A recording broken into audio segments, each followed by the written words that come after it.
علیکم نئی ویډیو سره تاسو خپل کلی وي امید لرم چې تاسو ټول به روزه خوشاله وي ژوند په مازو کې به وي دغه خبر را مخې ته شوې دی باجوړ کې قاری محمد الیاس شهید ډیر زیات بیدل سره قتل شوی او قاری محمد الیاس شهید قاتلان گرفتار شول دوستانو قاری محمد الیاس شهید قاتلان څوک دي قاتلانو هغه قاری محمد الیاس شهید په کومه وجه قتل کو پوره معلومات خبرولو لپاره زموږ د ویډیو خامخا وګورئ تر اوسه زموږ چینل چانوي سبسکرایب کړئ خو موږ زموږ چینل سبسکرایب کړئ ته د نشان ورته خامخا وخه زموږ خلیبانې معلوماتي ویډیو تاسو ته په اسانۍ سره ملاويږي قاری محمد الیاس شهید قاتلان گرفتار شول دا خبر په سوشل میډیا باندې خور شوې دي او دوستانو دا خبر دروغ دی تر اوسه پورې د قاری محمد الیاس شهید قاتلان نه دي گرفتار شوي الله دې وکړي چې د قاری محمد الیاس شهید قاتلان گرفتار کړي او هغه ته بدترین سزا ورکړي شي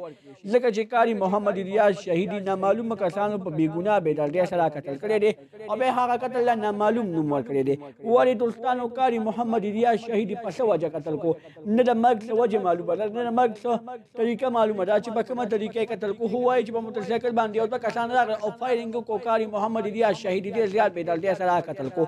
دوستانو الله دې وکړي چې قاری محمد الیاس شهید مور خپل ته الله تعالی د صبر ورکړي او قاری محمد الیاس شهید دی الله تعالی په جنت الفردوس کې ورکړي دوستانو قاری محمد الیاس شهید سره ډېر زیات ظلم شوی او د هغه په احتجاج کې پورا باجوړ پورا مومن قوم راوټي او هغه مومن قوم سره حکومت ته داسې قسمه مطالبه وکړه چې موږ د قاری محمد الیاس شهید په لاس ورځو کې دنه د هغه قاتلان گرفتار کو الله دې وکړي چې د قاری محمد الیاس شهید اصلي قاتلان گرفتار کړي شي د نور معلوماتي ویډیوګانو لپاره زموږ چینل سبسکرایب کړئ ته د نشان څخه مخاوخه چې زموږ خلیوانې معلوماتي ویډیو تاسو ته په اسانۍ سره ملاويږي والسلام